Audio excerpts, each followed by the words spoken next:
Break के बाद आप सभी का बहुत बहुत स्वागत है। आपके साथ मैं हूं कीर्ति दीक्षित। वक्त हो चला है मूक बधिरों के लिए समाचार का। किसान संगठनों और केंद्र सरकार के बीच कृषि कानूनों को लेकर जंग अभी भी चल रही है। किसान कानून वापस लेने को अड़े हुए हैं, वहीं सरकार संशोधन का प्रस्ताव दे रही है। इस बीच कृषि कानून का मसला अब सुप्रीम कोर्ट पहुंच गया। भारतीय किसान यूनियन ने कृषि कानूनों के खिलाफ सुप्रीम कोर्ट में याचिका दायर की। याचिका में तीनों ही कृषि कानूनों को चुनौती दी गई है। याचिका में कहा गया कि कृषि कानून के मसले पर पुरानी याचिकाओं को सुना जाए। नए कानून देश के कृषि क्षेत्र को निजीकरण की ओर ढकेलेंगे। नए किसानों को बिना किसी सही चर्चा के पास किया गया है। कानून पास होने के बाद सरकार ने चर्चा की, लेकिन सभी मुलाकातें बेनतीजा निकली। किसान संगठनों ने प्रेस कॉन्फ्रेंस कर साफ करा है कि वो कानून वापस होने तक आंदोलन खत्म नहीं करेंगे और अपनी लड़ाई तेज करेंगे। दूसरी ओर कृषि मंत्री नरेंद्र सिंह तोमर ने किसानों से आंदोलन खत्म करने, संशोधन प्रस्ताव पर बात करने की मांग की है।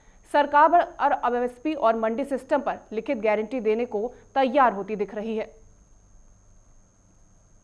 पश्चिम बंगाल में सियासी तापमान बढ़ता जा रहा है। भारतीय जनता पार्टी के राष्ट्रीय अध्यक्ष जेपी नड्डा के काफिले पर बीते दिन हुए हमले पर बंगाल के राज्यपाल जगदीप धनखड़ ने केंद्रीय गृह मंत्रालय को अपनी रिपोर्ट भेज दी है। गृह मंत्रालय के सूत्रों के मुताबिक राज्यपाल ने बंगाल की मौजूदा कानून व्यवस्था पर सवाल खड़े करते हुए अपनी बात को आगे रखा। उन्होंने इस बात को लेकर के अपनी रिपोर्ट भी भेजी है।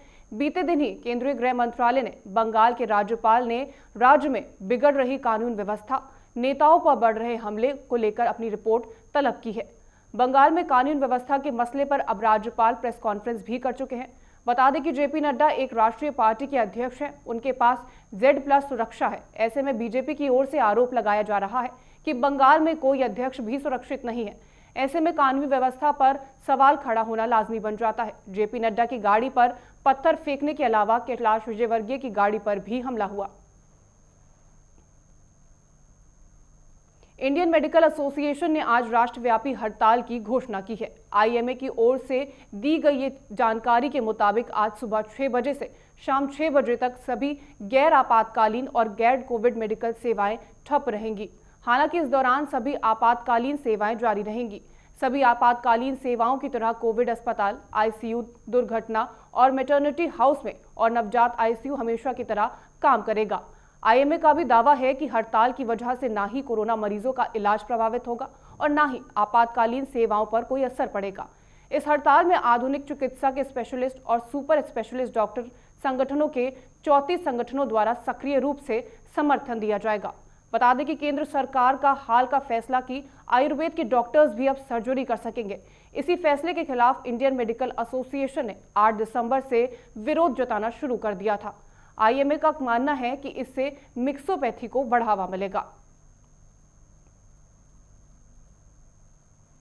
देश में कोरोना वायरस के दैनिक मामलों में उतार चढ़ाव का सिलसिला लगातार जारी है। गुरुवार की तुलना में शुक्रवार को दैनिक मामलों में कमी दर्ज की गई। गुरुवार को जहां 31,522 नए मामले सामने आए, वहीं शुक्रवार को 29,398 नए मामले रिपोर्ट किए गए।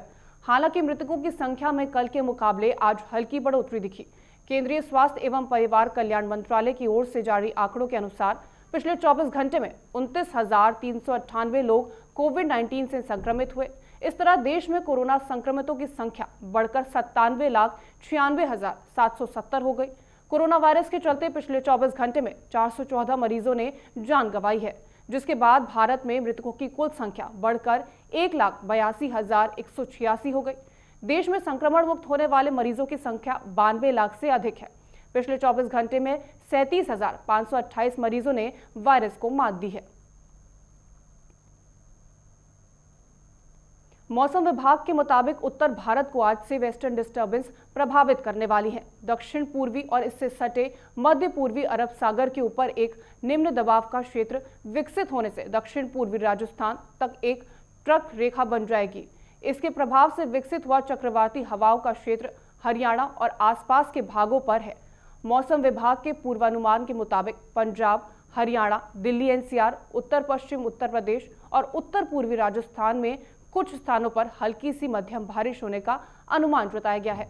हिमालय के क्षेत्र से वेस्टर्न डिस्टर्बेंस यानी पश्चिम विक्षोभ के गुजरने की वजह से राष्ट्रीय राजधानी दिल्ली और इसके पड़ोसी शहरों में आज और कल हल्की बारिश हो सकती है। बर्फ से ढके पहाड़ी राज्यों में उत्तर पश्चिमी हवाएं चलने से मैदानी इलाकों में तापमान में गिरावट आने की उम्मीद है। मौसम विभाग ने सोमवार तक दिल्ली का न्यूनतम तापमान 8 से 9 डिग्री सेल्सियस तक पहुंचने का अनुमान लगाया है।